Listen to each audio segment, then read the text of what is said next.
Today, I want to talk about fun. Fun at the table for both Dungeon Masters and for players. And I want to say that I'm going to pitch an idea that I'm not really trying to sell, right? I wanted to make this video not as a, well, I think games are better if you do this thing that I'm telling you, but more of a, hey, what are your opinions on this? I'm not really sold on this idea 100% myself, and hey, I have an audience full of smart people. What do they think? Today I want to talk a little bit about spell scrolls and magic wands, specifically with expanding them so that more players can utilize these trinkets during a game of D&D 5e. Now, before I talk about the specific methods we could do that, I kind of have three different approaches to doing this, but briefly I want to talk about the why. Right? Because the why is always the most important question to consider when we're trying to talk about making fundamental changes to a D&D game. You see, I just completed a pre-written adventure, and for spoilers, I will leave it at that. But at the end of this adventure, we had such a great time having the players explore a buried ancient wizard city. It was kind of awesome, and probably one of my favorite things that Wizards of the Coast has maybe ever published. There were magical traps and, more importantly, treasures everywhere. But here's the thing. Most of the cool stuff that the players uncovered were by nature of theming and history designed for wizards and spellcasters. And yeah, I could have changed whatever I wanted and cheesed the loot to be oddly specific for a ranger or a paladin, but thematically, it just made sense in that moment that, well, when this city of literal wizards was buried, shocker, they had a lot of stuff that wizards might have used. And it created this vacuum of loot that suddenly my two party wizards were feasting on spell books and the like, while the rest of the party kind of went, oh, cool, I guess we'll sell some of this stuff when we get back to town. And this isn't the first time this sort of thing has happened, right? I think it's fair to say that almost every Dungeon Master has probably experienced this with a big bad or mini boss wizard, where the spellbook and plethora of scrolls kind of de facto end up in the hands of the wizards or clerics or whatever. Nothing is more exciting, right, than coming across a scroll or a wand as a fighter or a rogue, let me tell you. But what if we looked backwards at the history of Dungeons & Dragons where this wasn't always the case? For all the folks out there who were introduced to D&D with 5th edition, you might be surprised, maybe not, that a rogue in older editions would be thrilled to find wands and scrolls because some builds could use them even better than a wizard in the first place. And there's also that fun thing, right? In D&D 5e, there are restrictions on everything when it comes to casting, but 5e is also a game where most classes have some sort of magical ability anyways. It's kind of like the designers went, everybody can do magic, okay? Everybody can do it, but only this very specific little magic. And it's a strange way, I think, to achieve game balance. I mean, I get it. If all 5 party members opened up a fight with the fireball spell, yeah, okay, I get it. That is tough to balance. But I want to really play around with this a little bit and allow non-spellcasters to have more freedom with magic items. And if they want to spend their gold at the Magic Missler on wands and scrolls, I mean, to me anyways, that's so much more interesting than yet another freaking ring of protection, Boots of Elvenkind, or a +1 weapon. Because let me tell you, if I open up casting a lightning bolt spell from the spell scroll to the party fighter, you better believe I'm going to allow a lowly nobody kobold to suddenly fill the room with darkness, throw his or her own fireball, or use a high-level haste on all of their friends. This is certainly something that I think would go both ways if we do it, and as a DM, I'm all for expanding the tools of chaos I have at my disposal. So quickly, let's look at how spell scrolls are handled currently according to the rules. On page 200 of the basic rules, which are free, we get rules that you can only cast spells from scrolls if they are on your class list. And if we try to cast spells higher than what we normally can, we can make an intelligence check equal to 10 plus the spell's level. And for those DMs who enjoy more chaos at the table, we also have variant rules for spell scroll mishaps if we happen to, fail that check. Wands are a little different in that some wands, like Wand of Web, can only be attuned to by a spell caster, class not specific, and Wand of Magic Missiles can be attuned to by anyone. Also, I'll quickly mention that the feat Ritual Caster is close to allowing anyone to use scrolls or potentially adding them to their book, but of course it only allows for ritual spells to be added.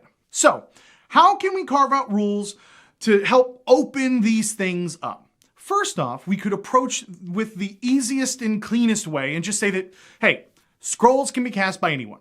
If you don't have spell slots for the class, you can use the already given rules and try to make an intelligence check. The pros for this is it's easy and it's simple, and there is at least a modicum of game balance that has already been play tested, that the higher level you try to cast, the harder it will be. And obviously, hopefully, knock on wood, Wizards of the Coast has a history with this working to some degree in a fairly balanced way. The con to this is, with Int as the main casting stat used for casting these, even on, say, a typical wisdom spell scroll like Cure Wounds or Spiritual Weapon, this may put scrolls out of reach for PCs that are heavy in charisma, wisdom, or strength, to the point where they wouldn't really be able to cast them much anyway, even if you let them, really kind of defeating the point of trying to create rules to encourage more scroll usage. Or we could even just have the DM make a call in that moment that some scrolls can be cast with wisdom or some intelligence, but then you have a sort of clunky workaround where DMs might get a little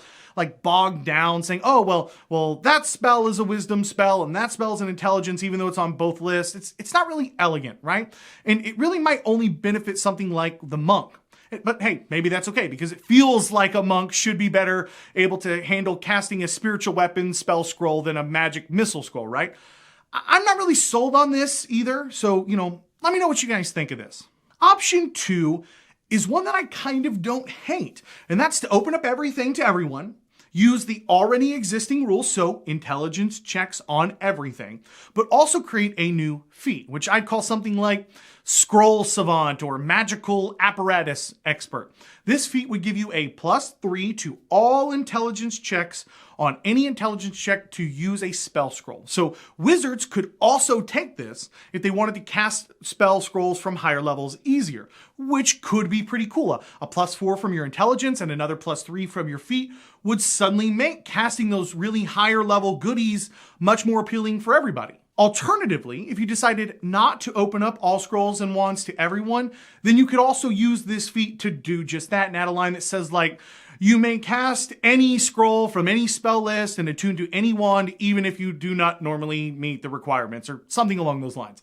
And then add in something about spells of a higher level act, based on your highest level spell slot available. Couple of different ways to approach basically the same thing with the use of a feat. The pros and cons to this is that the requirement of a feat, that's pretty big. That's a decent cost. It also seems kind of like a fairly elegant solution. There already exist feats that give you casting abilities for those who don't have them.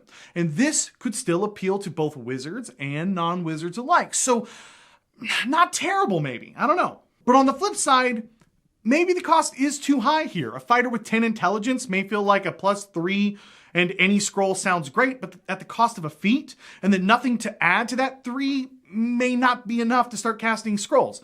And I think that kind of defeats the purpose here a little bit, right? However, being able to attune to any wand, even as a non-spellcaster, any wand, that's also pretty decent, but the party still has to find wands. So costing a feat and maybe or maybe not getting a wand, I don't know. It's closer, but I don't know. This definitely seems like the most balanced approach to this, but I'm not sure that balanced is what I want to even look at here, to be honest. I want scrolls and wands to feel rewarding for the entire party. I want fighters and rogues to pull out that scroll they've been saving. And as a DM, I want my random mob to be a threat to cast slow or grease or fairy fire.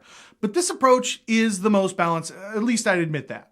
And so finally, I can't leave off the most obvious answer: bringing back Use Magic Device.